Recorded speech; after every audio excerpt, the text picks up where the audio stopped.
here with Caroline Lawrence, children's author extraordinaire of a whole series of books about Pompeii and Ostia. Actually, Ostia. my love affair is with Ostia.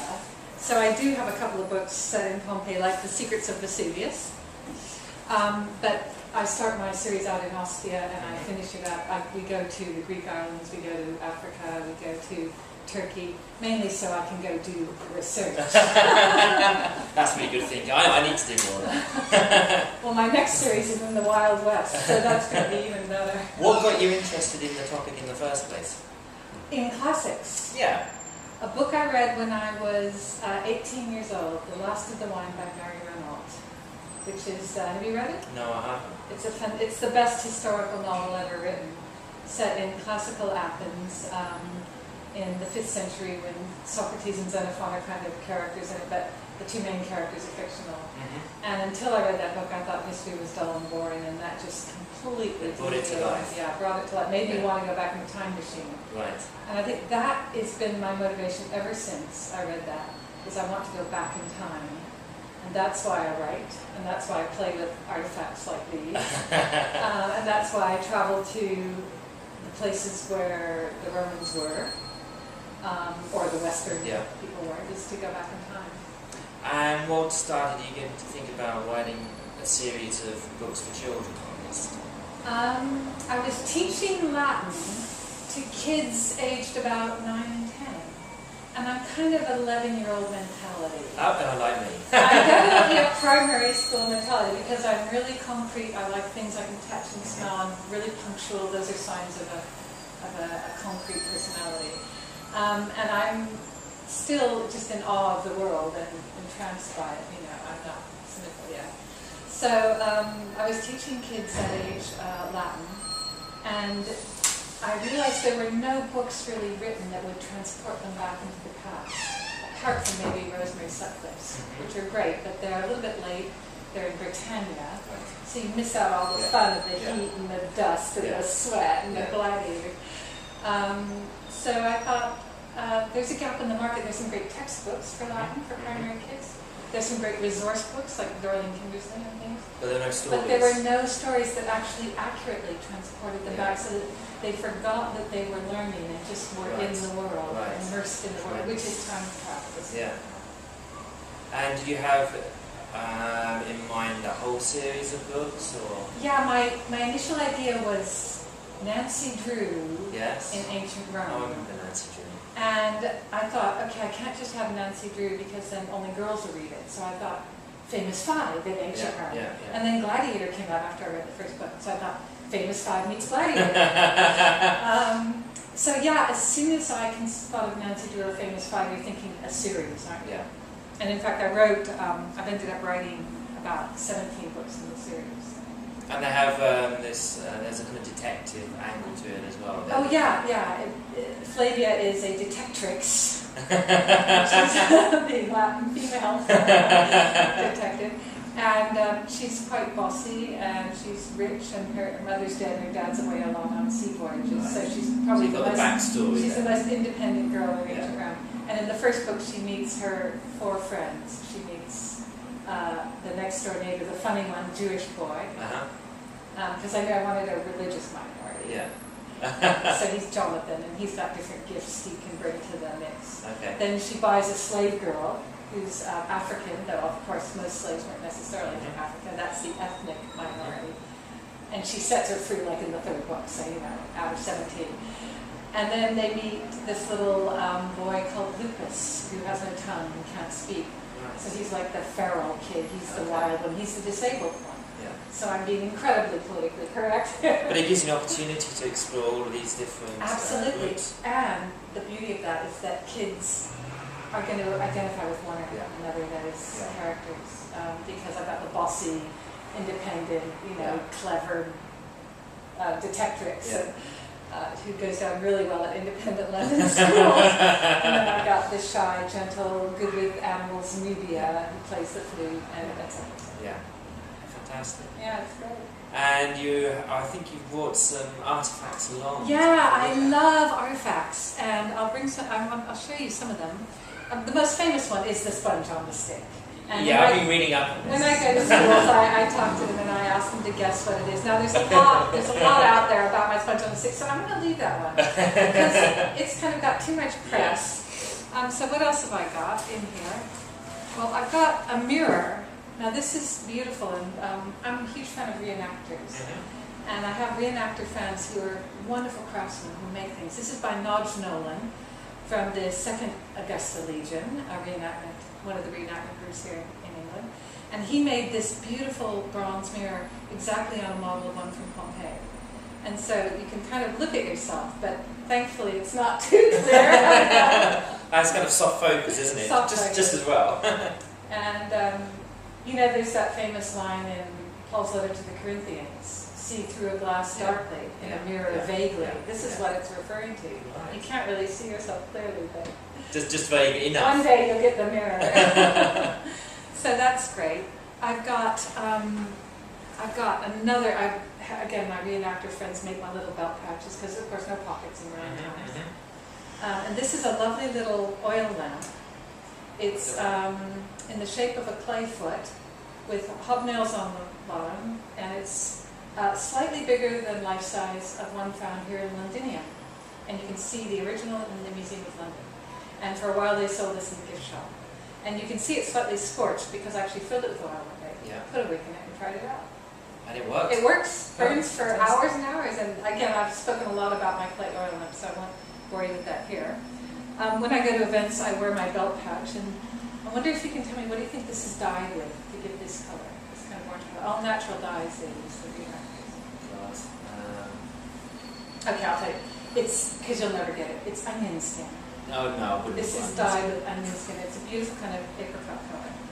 And I had no idea onion skin was such a beautiful colour. it's good for something. I've got my ribbon to tie up my hair with in there. And what else? Oh, I got, this is good. This is, oh, I meant to bring the other one with my coins. Never mind. This is my little phallic amulet. Oh, I'm glad you bought that. My little fascinum. And if you go I've to... noticed it's been polished. Slightly. It has, hasn't it? I guess you polish it for good Yeah. luck. Do we want to go into this? I don't think so. And it's actually, I tell kids, I actually wear it to every event, and no one has ever said, "What are you wearing around your neck?" They just don't notice. But it's for good luck. It's apotropaic. Yeah. It keeps away evil. And I noticed you... No, I won't even go into that. No, you better say I'm that. not even saying that. So it keeps away bad luck. Okay. And we are sitting in the Friends room of the British Museum, so we can see the British Museum through the window. If you go to the Roman Life room in 69, Yeah. there are a ton of these. And they're tinier and they're bigger. There's some with wings and bells on. I've seen the ones with wings and bells And on. they're for kids. The little ones are for kids because the kids were particularly vulnerable. So I love that, my little amulet. Oh, this is good. It's a necklace. And on the end of it is an earring, which is the Club of Hercules. Oh, that's fantastic. And this is a love club. A love club. This is like the version of a heart, wearing a heart on your earring. It's, a woman would wear a love club because, you know, if she likes her man, she's like the reverse of a caveman. She'd club in with her love club. Right, I into see. her cave. So this is this appears in my... So it's the guys who are being knocked out by this. Absolutely, yeah, by her beauty. So this appears, has a prominent place in my 6th book, The 12 Tasks of Lady Ajah. So you actually, a lot of these artifacts you Oh incorporate yeah, into I use them as books. clues or I incorporate them, absolutely, tremendous. yeah, absolutely. What else have I got in here? Oh, that's my replica bangle from Accessorize. That's cheap too. Oh, I brought the wrong thing, I was in such a rush. Oh, I do have Domitian's ass here though. you This get is- that into the bag. This is an ass of Domitian, and I bought it across the street in the coin shop right there. Really? Yeah, and it cost me about maybe £20, but it's a real Wow. ass, which Look is at a that. quarter of a sestertius. Oh yeah, you can make out his profile. Yeah, and what I really like is Titus, because he's the emperor when my books are set. But Titus had a very short reign, therefore his coins are very rare. So. So do you know what the figure is on the other side? Yeah, I did. It's. What are you telling me? I'm asking you. Oh, you tell me. I have no idea. You have no idea. Okay, it looks like it's Roma personified, or Athena. It's definitely a lady with a helmet, and I probably know it. I'll blog about it. Okay, okay, perfect. So yeah, you got me on there. But I love passing this around, and the kids love passing around the ass of Domitian, right? I bet they do. And then finally, last but not least, this is my favorite one. Roman chewing gum. Really? Now, I love going to do research, and my favorite literary source is Martial, Marcus Valerius Martialis, who writes these wonderful epigrams, I'm sure you know. And I love them because they're these little 2-line poems about objects. Yeah. And it's street life as well. Yeah, brilliant. He's Yeah. like Sex and the City in ancient Roman times. But his 14th book are like little dedications that you put on your Saturnalia gift. So I think it's like the origin of Christmas mottos.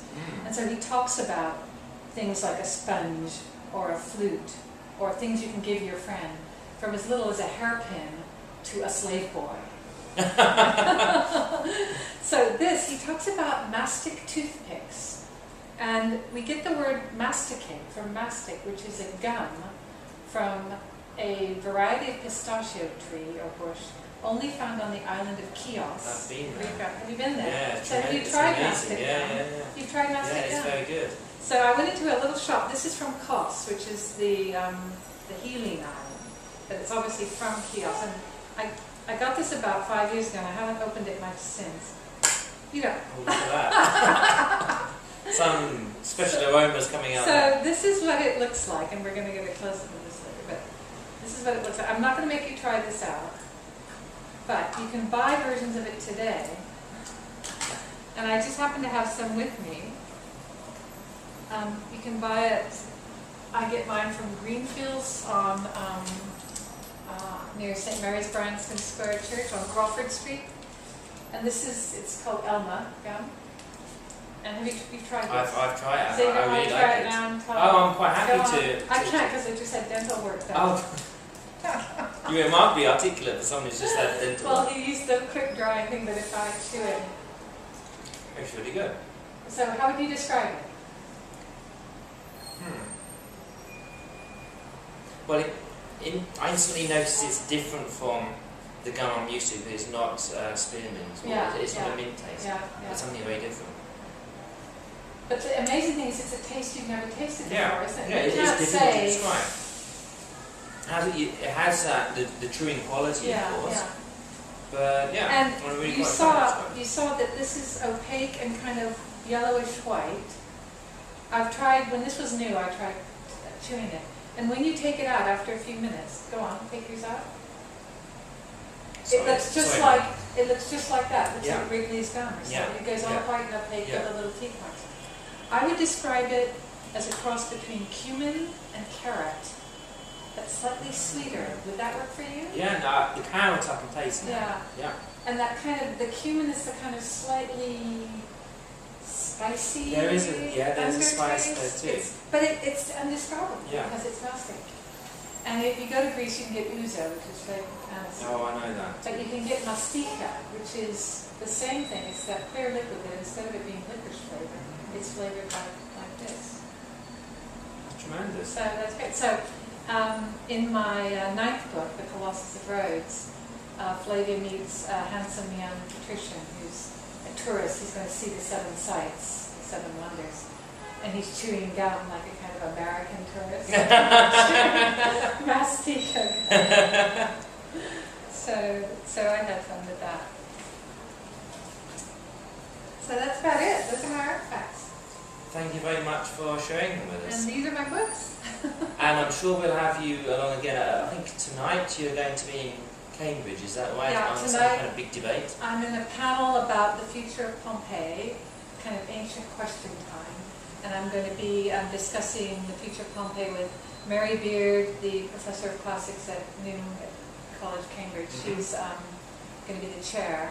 And we've got Simon Jenkins on the panel, and David Kennedy, and Andrew Wallace Hadrill, Mr. Pompeii.